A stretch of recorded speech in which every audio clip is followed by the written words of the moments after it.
لا تجعلوا بيوتكم مقابر إن الشيطان ينفر من البيت الذي تقرأ فيه سورة البقرة رواه مسلم. کتاب ریاض صالحین یوسلو 3 نمبر باب شروع باب حواره د دې کې چې په ځینې سورتونو او خاص آیتونو باندې ترغیب و په دې باب کې.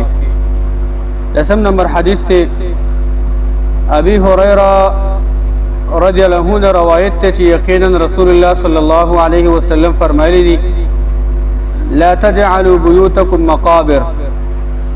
اے مومنان مسلمانانو د خپل کورونه تاسو ادری ما جوړوي چې هغه د الله د ذکر نه او د الله د طاعت او د الله د بندګۍ نه بالکل خالی وي. کورونه تاسو ادری ما جوړوي چې ادری کې نه ذکر کیږي نه طاعت کیږي او التمړي ادری د مړو ځای دی. نو تاسو د خپل کورونه ادری ما جوړوي. ان الشیطان ينفر من البيت الذي تقرأ فيه سورة البقرة.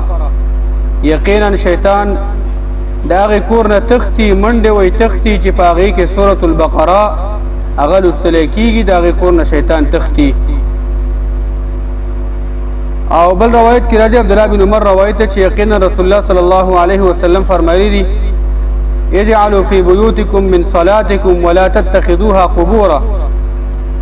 اے مومنانو مسلمانانو د خپل کورونه تاسو دغه شانته وګرځوي په خپل کورونه کې ځنې حصہ د مانځنه او د خپل کورونه ادری ما جوړوي قبرونه ته ما جوړوي چې هغه بالکل تاسو ته مون نه کوي د الله طاعت نه کوي تلاوت نه کوي ذکر نه کوي. نو دې روایتونه معلومیږي چې په کورونه کې دغه شانته د الله بندگی طاعت دا پکار دی. او دغه شانته په دې روایت نه دا معلومیږي سورۃ بقره هغه صورت چې خصوصا رب العالمین پکې دا کمال خو دی چې په کوم کور کې دا لوستل کېږي بالکل شیطان التاغه نشي ټینګېدل او هغه منډه وي تختی دغه کور نه. ولې چې رب العالمین په سورۃ بقره کې ډیر زیات کمالات راجمع کړي دي. اثبات د الله د توحید پکې دی، اثبات د الله د پیغمبر د رسالت پکې دی، اثبات د معاد او د آخرت دی، اثبات د الله تعالی د کتاب دی. په دې باندې مختلف دغه شانته واقعات او خباثتونه چې چا د رب العالمین د حکم مخ اړول دغه خلکو خباثتونه لکه بنی اسرائیل ډیر واقعات دغه شان د دې صورت کې دا موجود دي. بل دا چې په دې صورت کې دا فائدہ ده چې قران کریم دغه شان ته لوستل د پکور کې بکار دي. او بل فائدہ به کېدار چې رب نبی صلی الله علیه وسلم مومنان مسلمانان متوجي کوي چې تاسو قران کریم او د الله ذکر د پکورونو کې کوي او دغه شان د زړونو او د کورونو ژوند چې دی دا د الله تعالی په ذکر کې دی او د الله تعالی دغه شان ته په د الله د کتاب په لوستلو کې دی. د کور آبادی د کور خیر چې زیاتیږي او برکت چې په کور کې پیدا کیږي هغه د الله تعالی په کتاب باندې او ذکر باندې او اذکار باندې. او دغه شان دغه کور چې هغه ملائکه دغه نه منډي وي هغه د ملائکه کور نه خیر او برکت پکې نه په کوم کور کې چې هغه قران لوستل کیږي او دغه شان د الله ذکر او یادول پکې نه کیږي. او بل خبره په دې حدیثونو کې دام بیان شو چې د الله پیغمبر فرمایي چې تاسو د خپل مانځنه ځنې حصہ دا په کورونو کې وګرځوي. موږ او تاسو ډیر اهتمام د دې کو الحمدلله چې په جمعات کې دغه شان د فرض منتخا مخاو کو جمعات کې مانځه تراش. خو دا خبره موږ او تاسو ډیره کم لیدل کېږي چې سنت موږ او تاسو کور ته ویس ډیره کم ده انتهایی زیات پنځ معنی حساب ده. یو روایت کې راځي او سنت عمل دار چې سنت دا پکور کې وش. روایت امام البانی را نقل کړل او صحیح حدیث ته او دا روایت په طریقه د ابن سکن عن الضمره داغه د خپل پلان روایت کې چې نبی صلی الله علیه وسلم فرمایلی دي فضل صلاه الجماعه على صلاه الرجل وحده 25 درجه.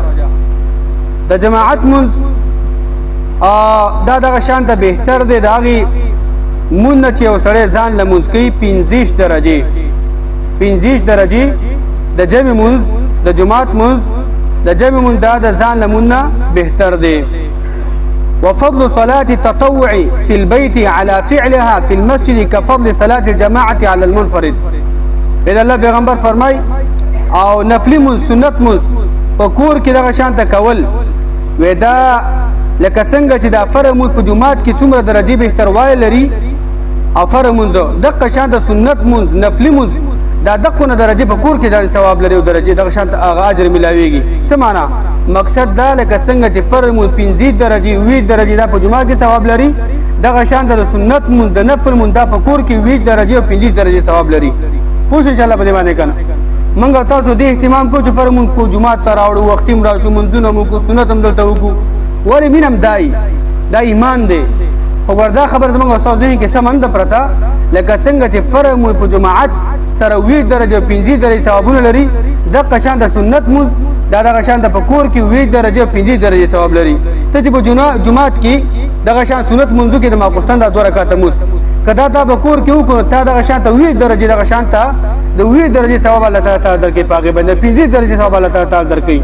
دې اهتمام دغه شان لري چې او دغه شان د احتیاط پکار دی بده کې او تاکید پکار دی بده کې لکه څنګه چې موږ تاسو اهتمام د فرمون د جماعت سره کوو دغه شان د اهتمام د سنت موز دغه شان د فکور کې کوو.